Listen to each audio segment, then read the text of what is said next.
For decades, America has tried to combat the harms of drug use primarily through banning drugs and incarcerating people who use them. But this has caused a violent underground market for drugs, increasing crime in our communities. It's caused contaminated substances, increasing overdose deaths, and it's caused incarceration to skyrocket, destabilizing families. What we're doing isn't working. Crime, death, and broken families are the collateral damage of using the criminal justice system to address the public health issue of drugs. If you're looking for a better path forward, you're in the right place. What if we changed our drug policies to prioritize life, health, harm reduction, and thriving? And what if it benefited all of us? Our criminal justice approach to drugs had a beginning, and it can have an end. Join us on the journey to end it for good. I'm Christina Dent, your host, and if you're new here, End It For Good is a nonprofit started in 2019, based in Mississippi, that invites people to support approaches to drugs that prioritize life and the opportunity to thrive. This podcast is one of the ways we do that. You can head over to episode 34 to hear my story as a conservative Christian foster mom, changing my own mind on the best path forward with drugs, and then come on back and dive in deeper. I didn't change my mind overnight, and most other people don't either. We all need time to learn, think, ask questions, and explore. Whatever your perspective is, I'm glad you're here. Let's journey together. Welcome back to the End It For Good podcast. I'm Christina Dent, your host. Very excited today to have Ethan Nadelmann join us on the podcast. He's been involved in the drug policy reform movement for several decades now. And we're going to talk kind of big picture. What's happened? What has worked? What hasn't worked? What have we learned? And kind of dive in with him on that. But before we do, let me just encourage you to go ahead and hit subscribe if you haven't already. If you're not connected with us in any other way other than listening to the podcast, head on over to social media and follow End It For Good. Or join us on our website where you can get connected to the newsletter where we talk about all sorts of things. Most recently, marijuana and the story of a woman who used medical marijuana access to stop using methamphetamine and to rebuild her life. So we've got lots of interesting things that might challenge you a little bit. That's okay. That's what we're all about here, on a learning journey together and giving people new perspectives to consider. So Ethan, welcome to the show. Hey, Christina, it's great to see you again. Yeah, same. So Ethan taught politics and public affairs at Princeton in the 80s and 90s. He founded and directed the Linda Smith Center, hope I'm saying that correctly, and then Drug Policy Alliance after that, which is the world's leading drug policy reform organization. He's spoken in roughly 40 states and 40 countries. His TED Talk on ending the drug war has over 2 million views. And he's led lots of successful campaigns along with his colleagues on marijuana, reducing the incarceration of drug law offenders, treating drug use and addiction as a health issue instead of a criminal justice one. So Ethan, how did you get involved in this? And what got you passionate enough about this to work on it for decades? Well, I'll tell you, Christina, I mean, when I was in college and into my first years of graduate school, my passion was really the Middle East, U.S. foreign policy, international relations, and Middle East politics. And in fact, I taught I published my first articles, and both academic articles and op-eds. I think I taught the first course on Israel and the Palestinians at Harvard back in 1982. But, I also went to college in the 70s. And as a freshman at McGill, where I started in Montreal, I smoked some cannabis. Actually, it was hash because that was common, and enjoyed it, liked it, and started wondering, why is this illegal when alcohol, which I also enjoyed, was so apparently much more problematic and more connected to violence and all that. And then, in the 80s, graduate school, I tried some other substances, especially mushrooms. But I think I was just also generally interested, even though I was a political scientist, I think I was more like a sociologist. I was interested in culture and people, especially deviance. And at one point when I was kind of burning out the Middle East issue, a friend of mine said, Ethan, you've always been interested in the deviant side, and you're always trying to get us all high in graduate school. So what about this drug thing? So I ran with it. And that initially was about one of my advisors, a law professor who had worked in the Justice Department at a high level, Phil Hyman. He encouraged me to focus on the internationalization of crime and law enforcement. And I landed up following that advice and getting a security clearance and working in the State Department's Narcotics Bureau and writing a classified report on drug-related money laundering, and then going around to 19 countries in South America and Europe and interviewing DEA agents and foreign drug enforcement agents and really 200 types of FBI, CIA, customs, you name it, and writing a dissertation, a book called Cops Across Borders, which actually became the leading book on the internationalization of policing and law enforcement, assigned in DEA training courses, and didn't really have my message at all in it about, the futility and absurdity of the war on drugs. I was just trying to do a really honest assessment about what happens when crime gets internationalized. But meanwhile, I was reading and reading and reading about the history of drugs and drug policy and learning more and more and more, not just about marijuana, which I instinctively kind of knew about, but about the other drugs as well. And that happened to be in the 80s. And so when I started working this issue in 83, the drug issue was very much a backwater issue. By the time I finished my dissertation in 87 and started teaching at Princeton, it had become one of the most important issues and then the most important issue in American public opinion polls, right? So it was kind of fortuitous. I mean, a terrible reason to all of a sudden get catapulted into a prominent place, but I published a few articles in prominent journals, Foreign Policy Magazine, The Public Interest, which was a leading center-right policy journal, and then in Science, the very famous publication in the science world in 88, 89, at the height of the drug war. And that kind of catapulted me into the media eye. And I had a couple of bouts of, the Andy Warhol's 15 Minutes of Fame in 88, 89. And meanwhile, a couple of guys named Arnold Treback and Kevin Zeese were starting up an organization called the Drug Policy Foundation. And I got involved with them. And that was an organization beginning to bring people together. Everything from needle exchange activists to marijuana activists to a lot of academics, some people from international, outside the U.S., Europe, Latin America. And I got involved and began to meet some of the activists. And years later, that Drug Policy Foundation merged with the organization I created to become the Drug Policy Alliance. So when you look back over these 30, 40 years, what do you see as the most consequential shift in the drug policy reform movement over that time? Well, there's four different issues here, each of which is monumental in its own regard, right? So the one which is the most obvious one is about marijuana. And when I started off in this thing, I think, 23% of Americans wanted marijuana to be legally regulated, right? Maybe medical marijuana was probably getting close to 50% or something because there was an earlier history of that stuff. And it was not legal anywhere except for maybe a dozen people who were getting a legal canister of marijuana from the federal government because they'd won that right in court.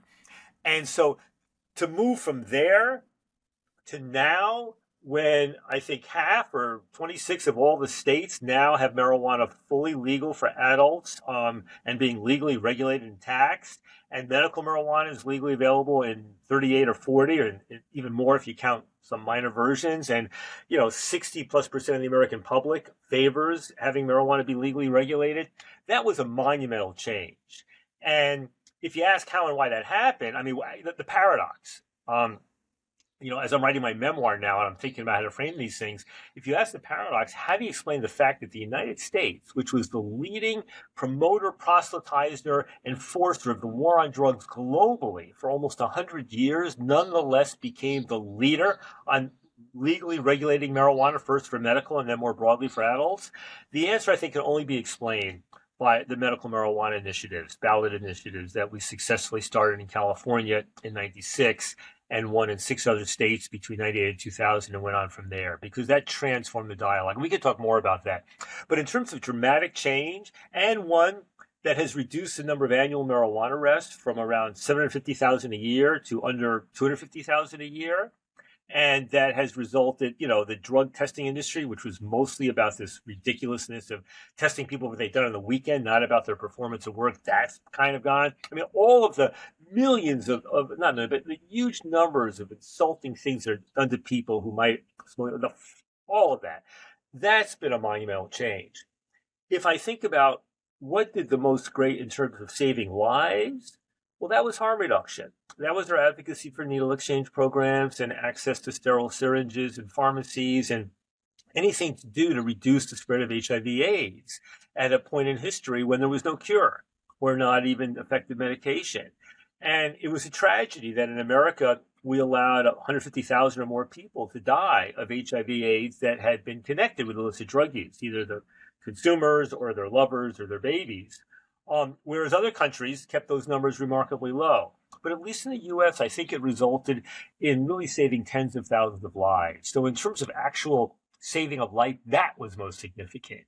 In terms of freedom, it was the work we did that was about reducing the role of the war on drugs and mass incarceration, because the war on drugs was the cutting edge of the move to mass incarceration from 500,000 people behind bars in 1980 to 2.3 million just 25 years later in the early 2000s.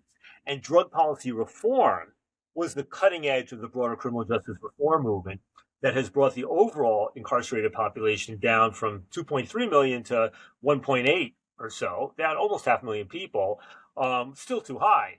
And where the drug piece of that went from 500,000 or more down to maybe 1/3 or a little more. So in terms of people's lives not spending massive times behind bars, that was the most significant. And now the part that I can claim very little credit for is the psychedelics renaissance, because here you have the most remarkable, apart from the issue of reforming the civil asset forfeiture laws, you had the most remarkable bipartisanship going on, where it's not just people on the left, but oftentimes people on the right, former Governor Rick Perry from Texas, Newt Gingrich, other right-wingers, Republican legislators, Republican members of Congress joining with Democrats and oftentimes taking the lead, the Republicans, in order to open up, here's drugs that people used to laugh about, Timothy Leary, et cetera. And now we're seeing states like Texas and Arizona and West Virginia provide funding for research in this area, and veterans leading the way. So these 4 different areas, I think I'll probably go down in history if I do it all for what we did on the marijuana work. But it's important to realize these other 3 areas as well. So where do you think we are in this social movement? There's many movements throughout history. Are we in the beginning stages of drug policy reform? Are we near the end? Where are we? Where is this movement? I don't think we're near the end. It's funny, Christine, because even in the late 90s, when I would give speeches at various drug policy reform gatherings, might be a marijuana focused or harm reduction or criminal justice or broader drug policy reform, which kind of incorporated all of those. And I would say, we stand on the shoulders and follow in the footsteps of other movements for freedom and justice.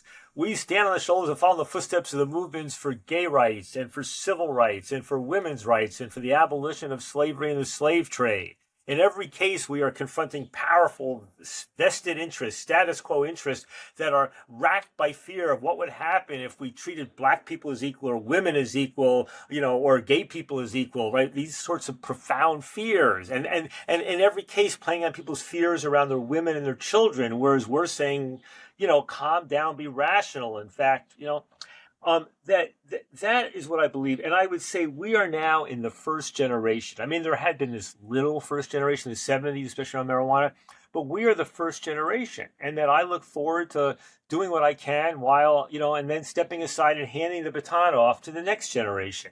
So I would say we are now well into the second generation. I hoped it would be a 3-generation struggle, but as we know, these things oftentimes last longer. You look at, other issues, right? They do.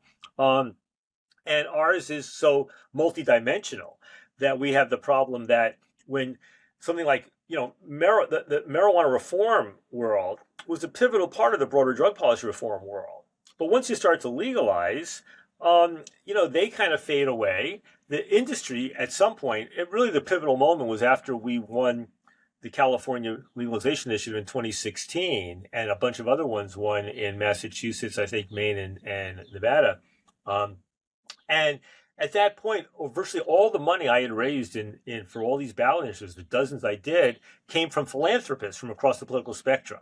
But it was clear that after that point, the philanthropists were going to move on to other issues and the industry was going to become dominant. And that became the story in a way. So we lost that zest. The early pioneers of the psychedelics reform movement, were part of the broader drug policy reform movement. Now that's a whole new world. The early part of the criminal justice reform movement was heavily based in the drug policy reform movement, but now that's become a huge criminal justice policy reform world. And I could say to some extent the same thing with harm reduction. So when I would organize in the late 90s, meetings and retreats of the leading drug policy reform leaders from marijuana, harm reduction, criminal justice reform, racial justice, civil liberties, libertarian, you name it, we'd all sit together in the same room. You get to today, and most of the leaders say, why would I need to sit in a room with that group or that group or that group? We got a huge movement in our own right. So in a way, our success planted the seeds of eventually kind of the dissolution, or that's too strong a word, but of making it all the harder to keep going with a broader drug policy reform movement. So let's put it this way. I would say, how many generations? There's a pivotal question that lies out there, which goes to the legalization issue, which is that the evidence is overwhelming, right? That we know that the supply side and law enforcement side cannot really make our communities or children any safer, right? That you can arrest millions of people as we did, and drugs are going to be just as available and may even be cheaper than they were before, right? So the interest, and now we have this whole proliferation of the synthetic substances, right? And we have the nightmare of what happened with fentanyl, right? Which was not being diverted from legal supply, it was being produced illegally, right? And it's raising a fundamental issue, which is that as the world of drug markets moves increasingly online, on the dark net and even the internet, and where people to some extent are getting it in ways that can't really be policed anymore, and meanwhile, where the concerns around drug dealers on the streets and public disorder around all this sort of stuff is fading away because so much of this is just happening online and through the mail and delivery systems, there's a question about whether a growing recognition settles in that all this money we're spending on interdiction and drug eradication campaigns and locking huge numbers of people up is really just money down the drain. And that we can't stop people from getting drugs. In fact, with the internet, we're lucky we can stop kids from getting this stuff at all. And that therefore, we better invest profoundly on kind of real education, not just say no, N-O, but as we call it, just say no, K-N-O-W education, so that people actually know what's going on, so that they're informed. And maybe that means, it's funny, Silk Road, remember Silk Road? That was Yep. That was one where, ironically, it was a place where you get drugs and a lot of other stuff, but there was where consumers would respond. And so you actually had information about who were reliable, less reliable suppliers and what was in these things. And so moving into a world where we realize that we have to reduce substance misuse, but through focusing on the consumer's awareness and on community rather than on the enforcement side, it's possible that could lead to a rapid evolution as that happens. We'll see. Yeah. Yeah, I remember somebody telling me a couple of years ago who'd worked a long time in drug policy, we're not that far from people just being able to make whatever they want in their own home. They can order all the ingredients. I mean, there's some that you can do that already, obviously. But we are there, really. There's actually been good at your high school chemistry class. You can do even more of them, right? Yeah. Oh. Somebody actually just told me recently that we were talking about psychedelics and legal psilocybin treatment in Oregon, Colorado, New Mexico, where it's beginning. And they said, Mississippi is actually one of the top places to find the mushrooms where psilocybin is. And I was like, what? That's, they were like, oh yeah, there's, if you know what you're looking for. The University of Mississippi, by the way, is now one of the places where they're beginning to do psychedelics research. So, you think this, and they've been in the cannabis space for years. We think Mississippi, but hell, Mississippi was also where the federal government has grown its marijuana for the last 60 or 70 years, right? Yes, so yes, that's very true. Mississippi was one of the 11 states that decriminalized marijuana possession in the 70s. So Mississippi actually has an interesting track record in all of this. Yeah, yep. And we just passed ibogaine research, and that was signed by our governor like 2 weeks ago. Led by Republicans. Right, so exactly. yeah, I know. It is really fun to to watch. I love because I really hate kind of partisanship, and I really hate all of the hate and all of that. So to me, it is super fun to find things and be working on something where there's a lot of kind of across the aisle Well, agreement it's also on. interesting because watching the former Texas governor and cabinet member in Trump's first administration, Rick Perry from Texas, and and that's his biennial huge psychedelics conference. It happens in Denver. Psychedelic Science is hosted by the Multidisciplinary Association of Psychedelic Studies, MAPS. Rick Perry got up there 3 years ago, and he talked about meeting these veterans who had been essentially cured of their PTSD and other conditions by going through. I think it was mostly ibogaine treatment. Maybe there was some ayahuasca stuff as well. And then he showed up again 2 years later, so last summer. And in between, he got even more involved. And he'd actually gone down, I think, to Mexico and done ibogaine himself. And he's up there and he's talking like he was before. But all of a sudden, he starts talking about how we have too many people in prison on drug charges and how we need to start doing some serious reform there. And I mean, you want there seems when guys go through an experience like that, the psychedelic thing, you wonder whether there's a broader softening and opening. And when somebody meets an area of this field, whether it's marijuana, psycho, whatever it might be, and as they learn that what they previously believed was radically wrong, and they move to a new perspective in that corner of drug policy reform, there's always that possibility, which does manifest sometimes, that those same people will say, if I was so wrong about this corner of drug policy reform, maybe I'm also wrong about that corner of drug policy as well. And where you may get some of that crossover, even as these components of drug policy reform develop into their own huge communities. So I think that may have happened with Rick Perry. It may be happening with other people. I hope it happens with some of the other, mostly Republican, but also Democrats who have been real drug war types, that they begin to look a little more broadly, right? Yeah, that's my own story. So let's talk about the backlash that's happened against some of the changes that have been made. There's been broad support for some of them, and then there's also been backlash and kind of a retraction around other ones.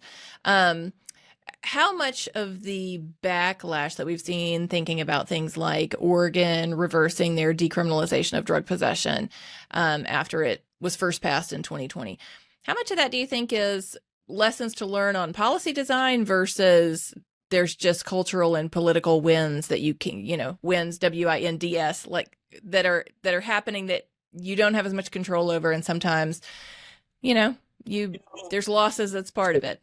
I mean, it's all of it, right? And I'll just put this I'll put this in two types of historical perspective.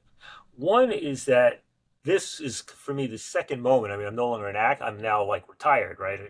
Playing the role of kind of movement elder. But we went through a period a little bit like this in the early 2000s, because in the late 90s, we won 7 ballot initiatives on medical marijuana, 2 big ones on treatment center incarceration, 2 on civil asset forfeiture reform. The needle exchange stuff was moving forward. We were really kind of breaking out. We were having all this momentum. We were the new anti-war movement. I mean, it was really inspiring. And then what happened?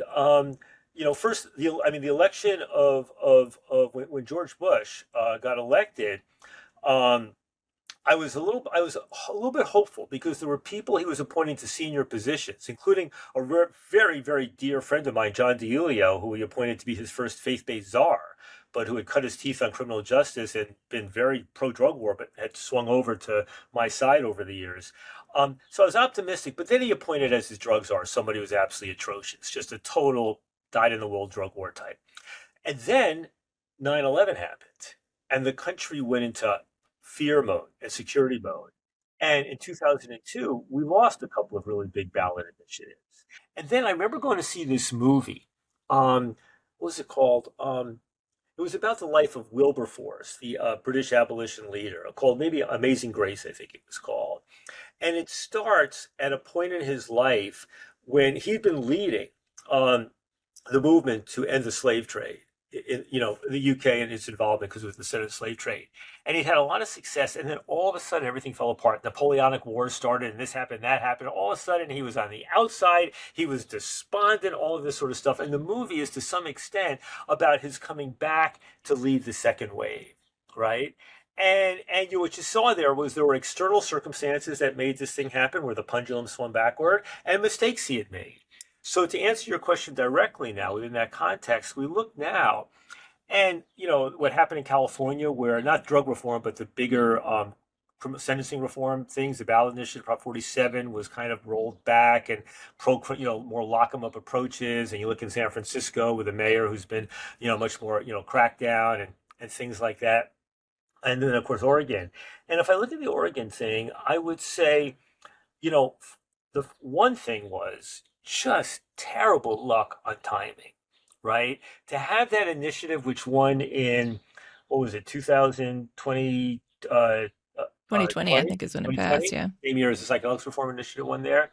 To have that start to get implemented at the same time when fentanyl hits the West Coast and where Oregon number of overdose fatalities increases substantially, and then to have things happen where you have first COVID, which has its own weird dimension to everything. I mean, there was more funding to deal with substance abuse, but on the other hand, there was a lot more disorder. And then the reaction to George Floyd, which in Portland really got out of hand.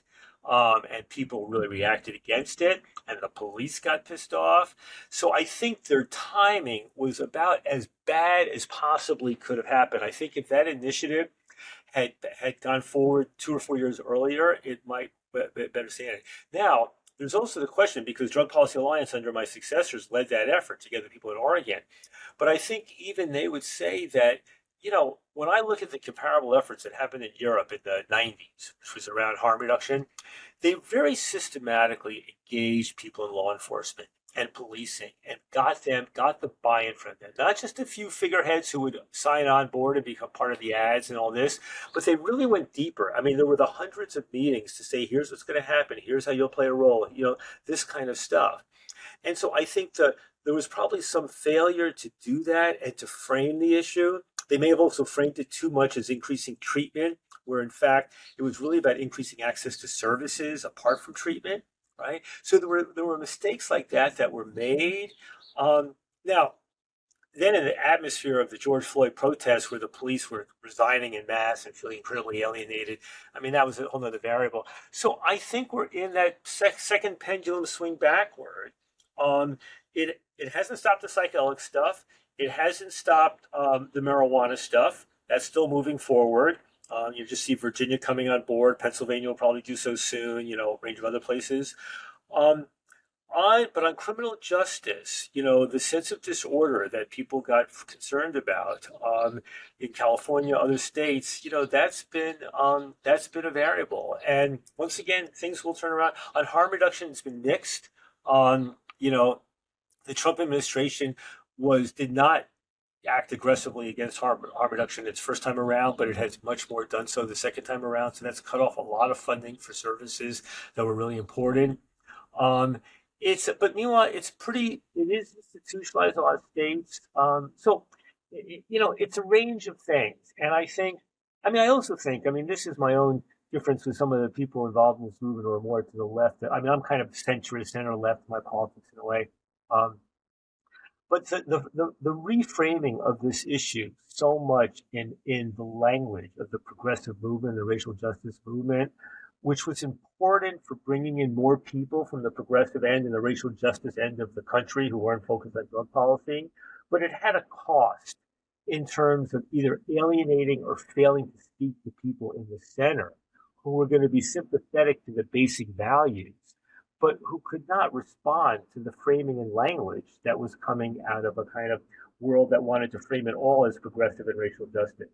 So, I think with some of that framing, it took a few steps forward in terms of engaging a broader progressive racial justice movement, but even maybe more steps backward in terms of failing to communicate to the center. The thing I would always say everywhere is that we don't win, us drug policy reformers. until the ordinary American parent believes that we're going to do more to protect their kids and their communities than does the people advocating for the drug war. And that's bottom line. Bottom line. Yeah, if you're not speaking to the center and not using the language that's going to speak to the center, what are you doing?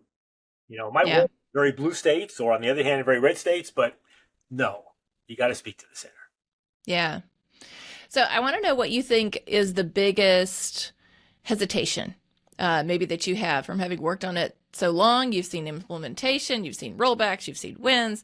What are the concerns that you have? I also want to know next kind of what the biggest opportunities you think are, but what are the biggest concerns that you have about how the legal regulation of more drugs will impact society, could impact society? What's that kind of hesitation for you on the pendulum swinging too far?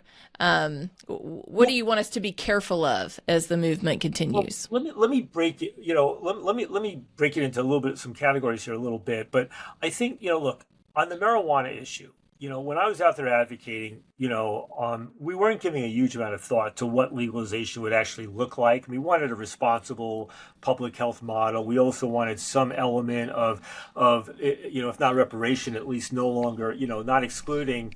When I was still doing it, we had to make sure that just people who had a marijuana conviction would still be allowed to get a marijuana license, right? I mean, now it's about putting them in the front of the line. And I also thought that, I would say I do not favor the Marlboroization or Budweiserization of marijuana. Although I do think that given the dynamism of American capitalism, that may ultimately be the result, right? And I would say that I've been a bit surprised and a bit pleased on the one hand to see that some of the greater equity elements have shown up in the implementation of the laws around marijuana legalization. At the same time, full disclosure, 6 years after I stepped down, which was 3 years ago, I joined the board of one of the probably the best marijuana company in America, Green Thumb Industries, the most successful of all the companies, which has operations as a multi-state operator with cultivation facilities and dispensaries in maybe 100 of them in about 15 states, 14, 15 states. Now, mind you, they have less than 1% of the overall American market for marijuana, and all the multi-state operators together probably have less than 5%, right? So we're not talking about the big alcohol, big tobacco companies, and I don't think that we'll ever see that in the cannabis field. But I do, so I'm not terribly concerned about the way this thing is evolving. One of the reasons I sometimes kind of hesitate around the federal legalization of marijuana, depending upon how it's done, is because the thing keeping big alcohol, big tobacco, and big consumer good companies out of marijuana right now in the United States is the fact that it's still federally illegal. And I don't particularly care for the notion of having them take over this. I am still a kind of, small is beautiful type of mentality.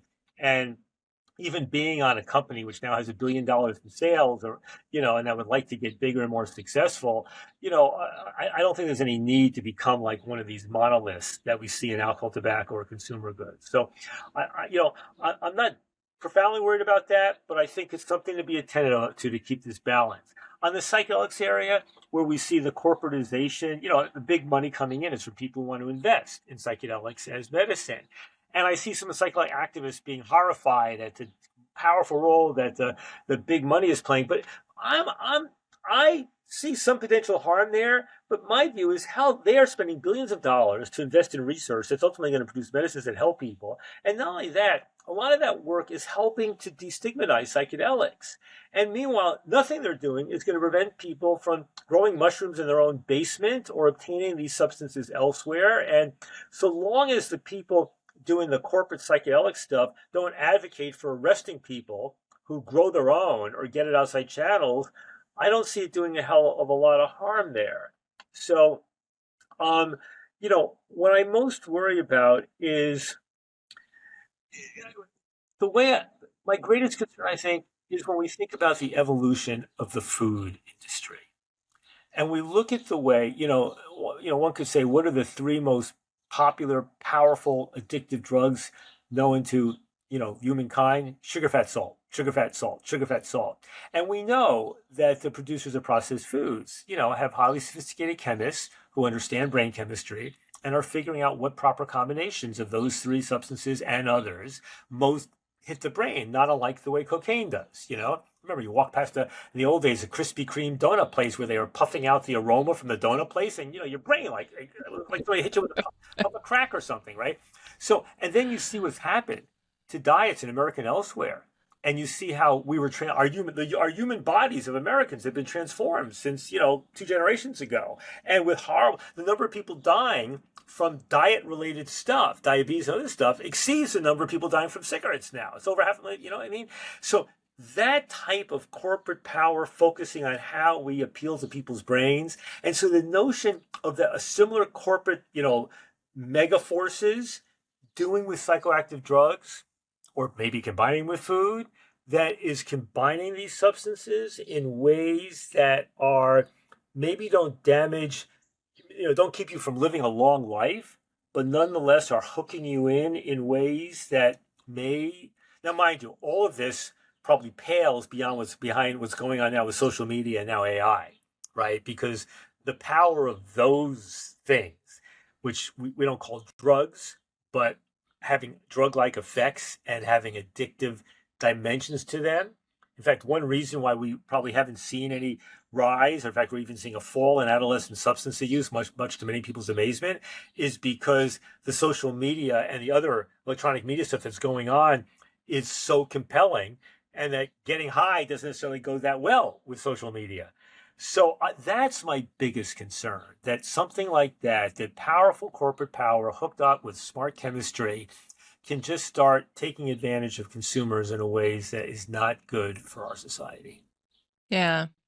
I'm curious what your thoughts are when you think about the legalization and regulation of substances and ways to protect against some of these potential harms happening, and to protect against some, let's say, maybe really high potency substances coming on the consumer market in more accessible forms. Is there some part of you that would say, really what we need to focus on is naturally occurring substances, you know, smokable opium, not synthetic opioids? You know, I don't know if the difference is going to be between plant and synthetic. I mean, there is some element there, but, you know, I mean, you know, you eat a lot of mushrooms and you're going places that is comparable or more to at least. Right. And if you Yeah. you're going to end up in a hospital or dead, right? So we have that problem with natural substances as well. It is true that, you know, so long as you're oftentimes chewing or drinking a substance, it tends to be less problematic than when you're injecting it or sometimes smoking it. But then again, smoking opium was different than smoking heroin or fentanyl. And conversely, drinking alcohol can be much more dangerous than smoking marijuana, right? So there's no hard and fast rules there. Some of the synthetics that they're coming up with may, in fact, turn out, you know, because look, I mean, it's sometimes I would joke for many years, not joke, but actually seriously say, you know, what this country and this world probably needs is a good, effective, non-problematic stimulant, right? We turn to coffee, which is a good one, and it's got a net positive effect on most people's health. That's good, but it's a bit spiky in the way it hits you. We're having caffeine and more of our drinks, energy drinks and colas and things like that. And that is not bad, but, you know, we see it's got its issues too, and oftentimes comes with sugar in it. That's not, you know, really helpful in that sense. We look at, you know, the Adderall that tens of millions of, you know, adolescent boys and sometimes girls and sometimes adults have been on.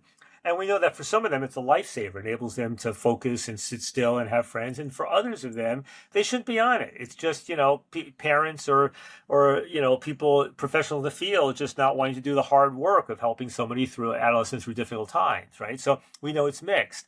But the question is, you know, look, one of the myths that the war on drugs was based upon was that we can and should create a drug-free society. We don't use that language so much anymore, but that was dominant in the 80s and 90s and into this century. And of course, there's never been a drug-free society, and probably there never will be. But what it also assumes is that we all emerge from our mother's wombs as perfectly balanced chemical creatures. But we know that's not true.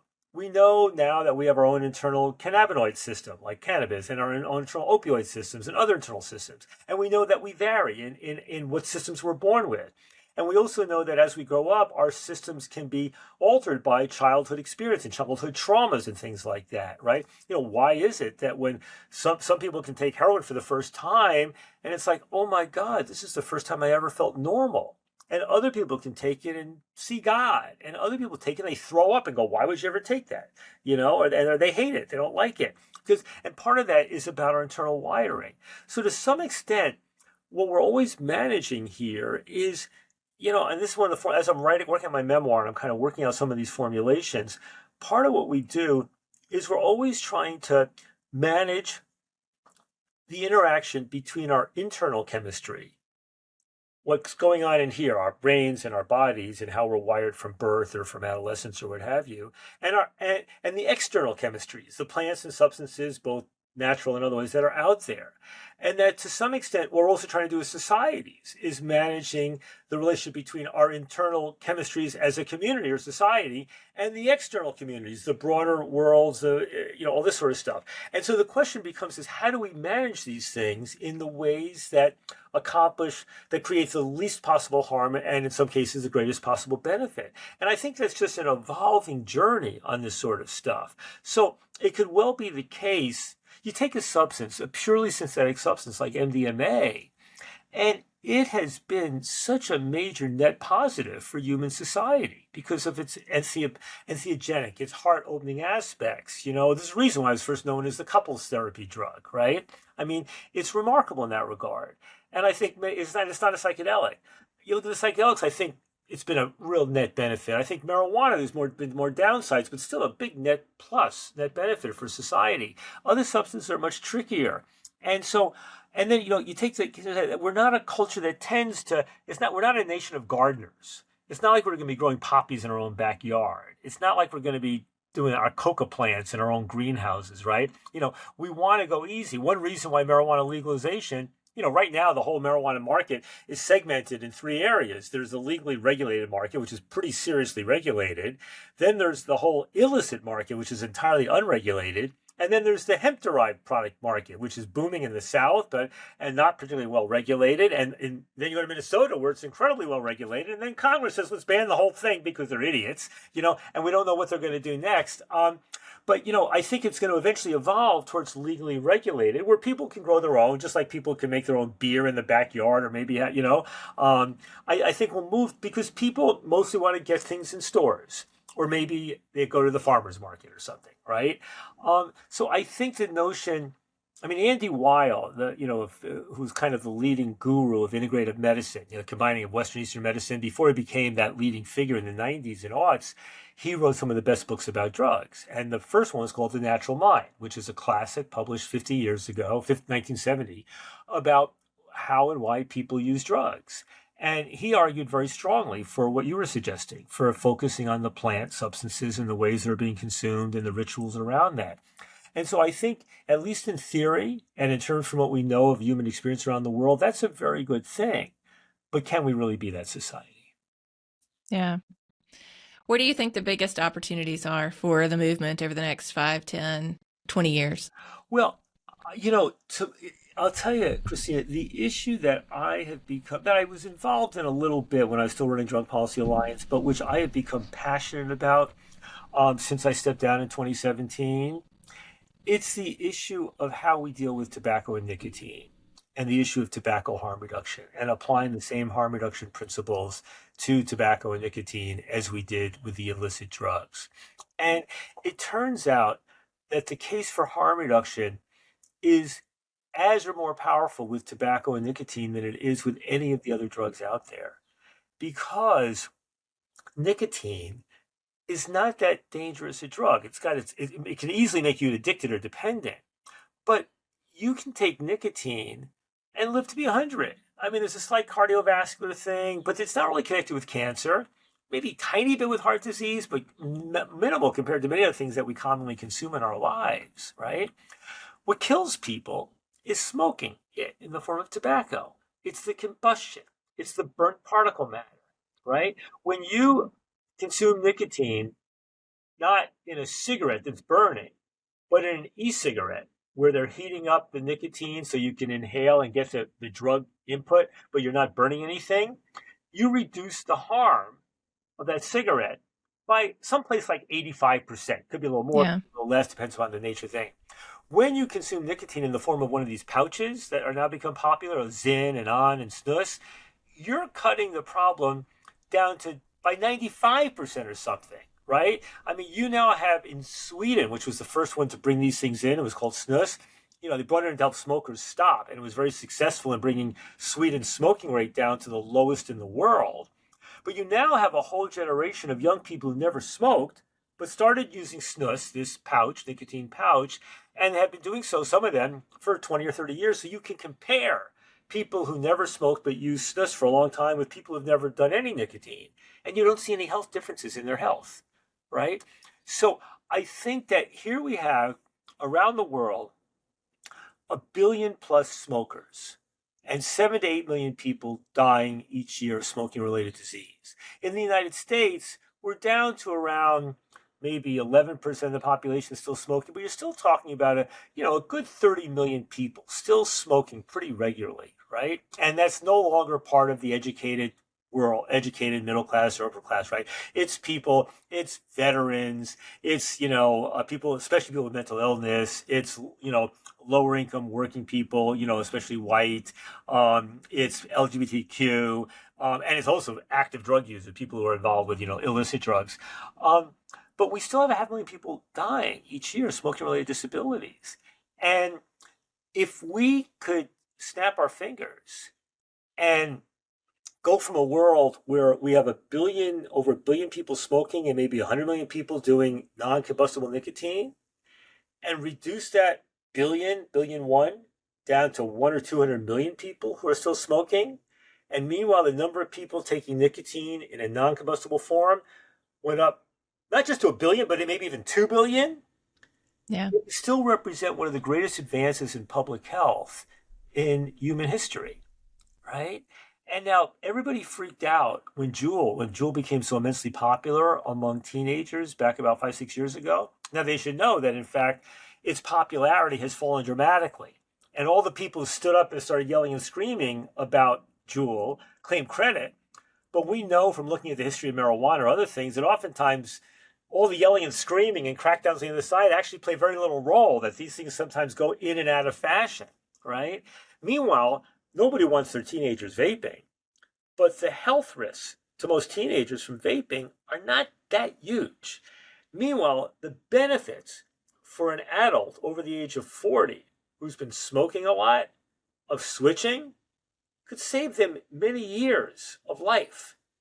So I've really thrown myself into this issue. I don't want to work that hard anymore, but when I do work, I am drawn to this issue because, and I have to say also from a political perspective, it galls me because so many, especially of the liberal politicians who were my allies on marijuana reform and harm reduction and criminal justice reform, have been the leaders in cracking down on tobacco harm reduction.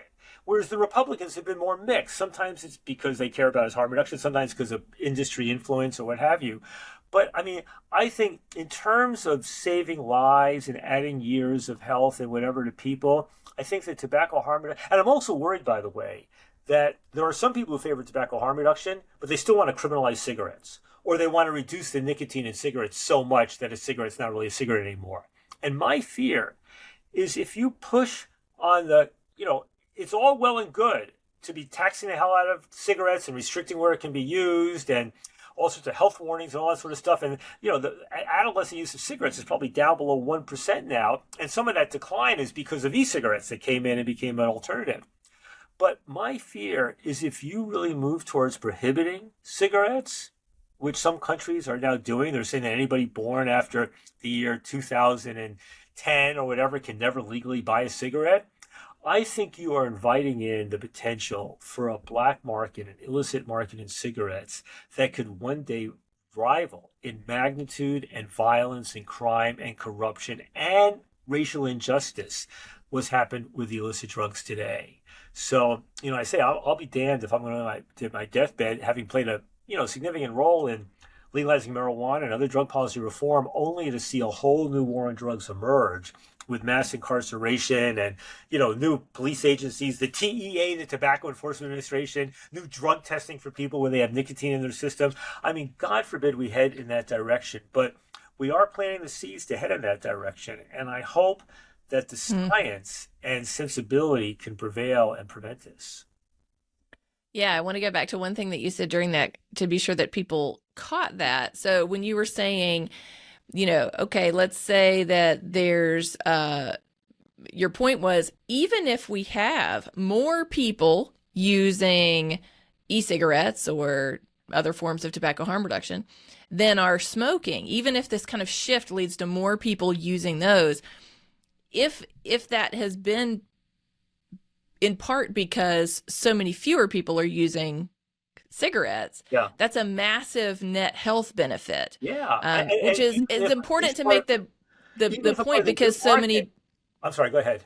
Well, I was going to say, so many people focus only on, in any kind of drug policy conversation, on are more people using, are more people using, are more people using. So if they only look at e-cigarettes, are more people using, and if the answer is yes, and they say, well, that was a terrible idea.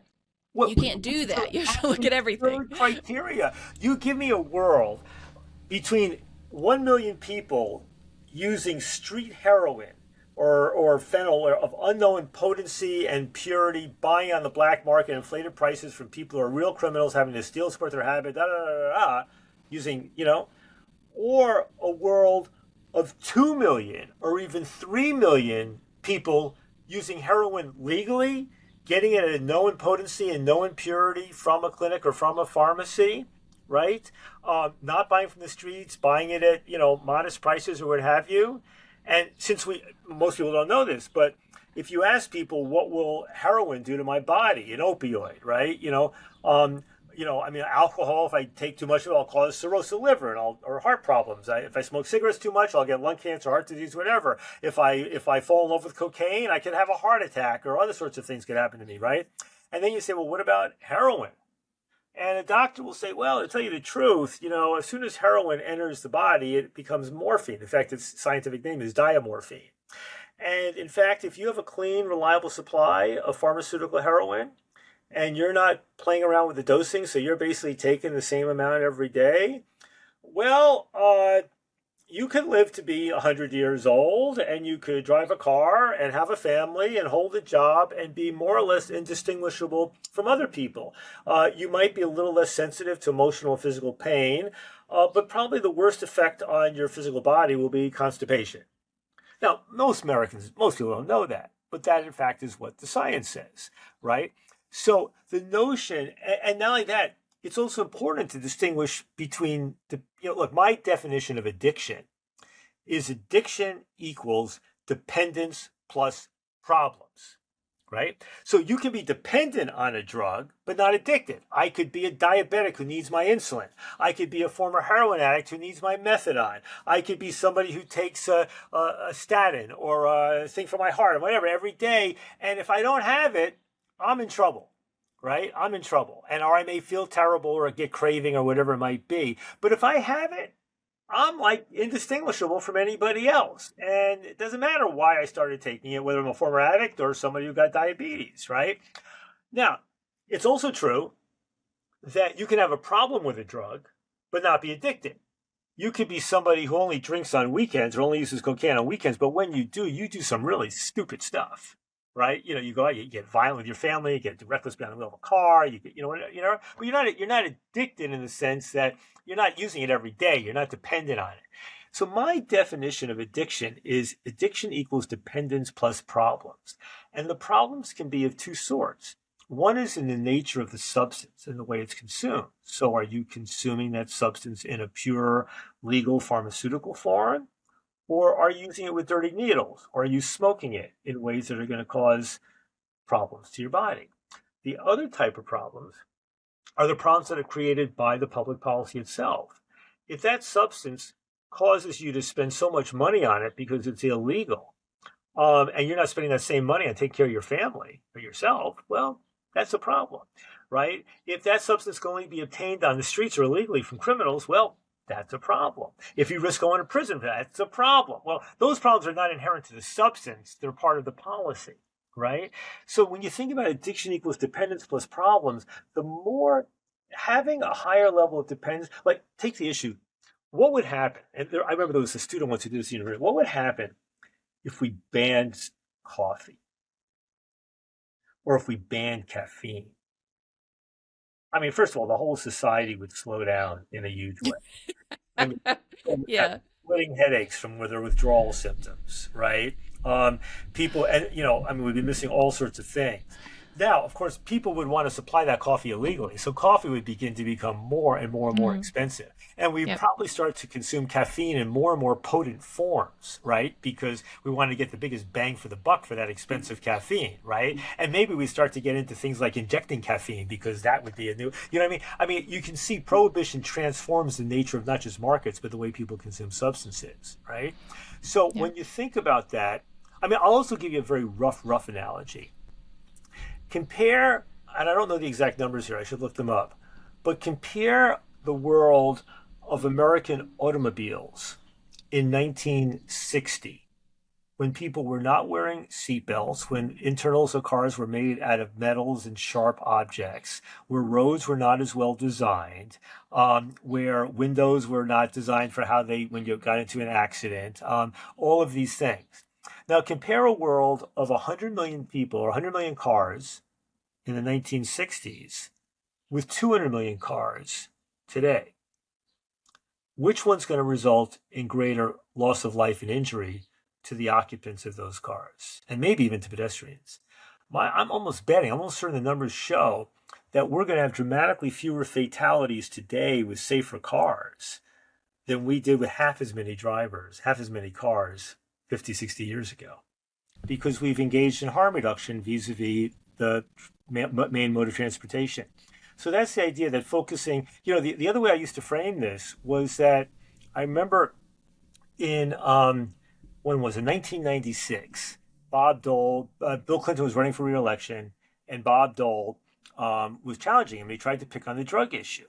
And he said, President Clinton, under you, we've seen the number, under the Republican administration, 1980 and 1992, under first Bush and Reagan and the first Bush, we saw the number of American drug users drop from 40 million to 15 million. We saw, major success. And now under you, the numbers have started to trend upward.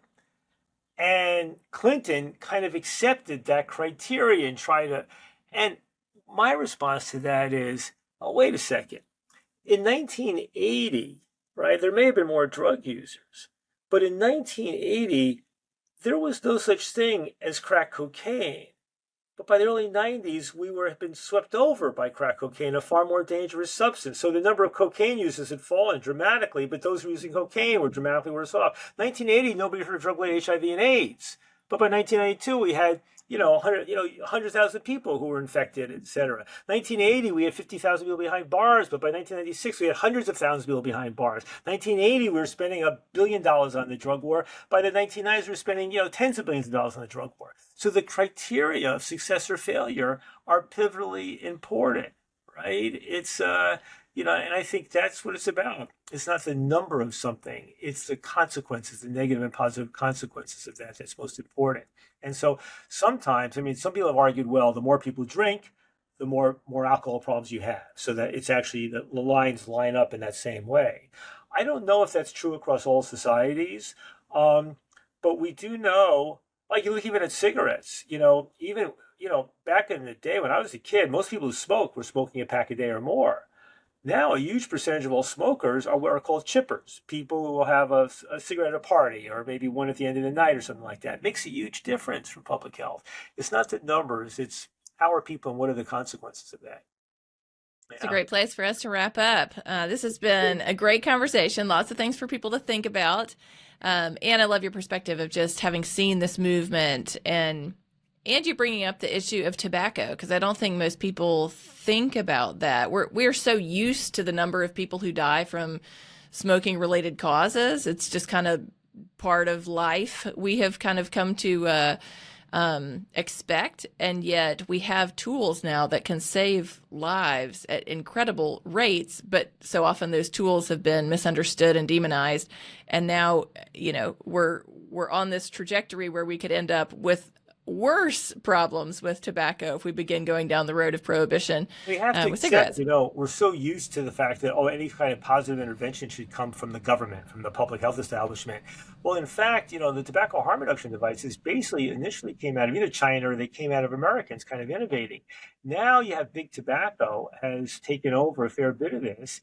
And I think there's this moral ambiguity. Here are the big evil tobacco companies who lied and cheated and addicted millions of people, whatever.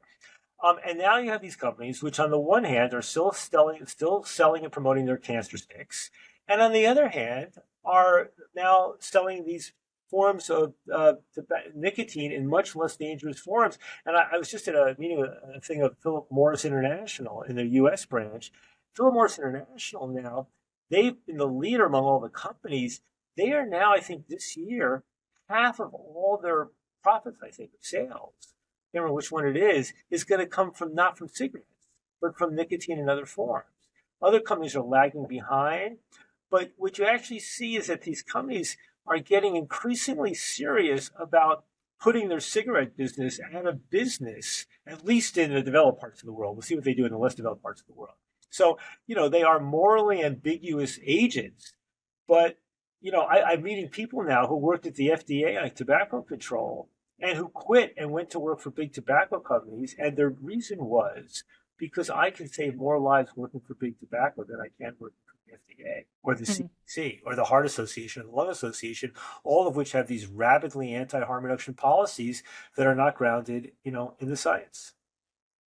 Thank you, Ethan. Appreciate your work and your passion, your knowledge that is encyclopedic of this time frame over decades.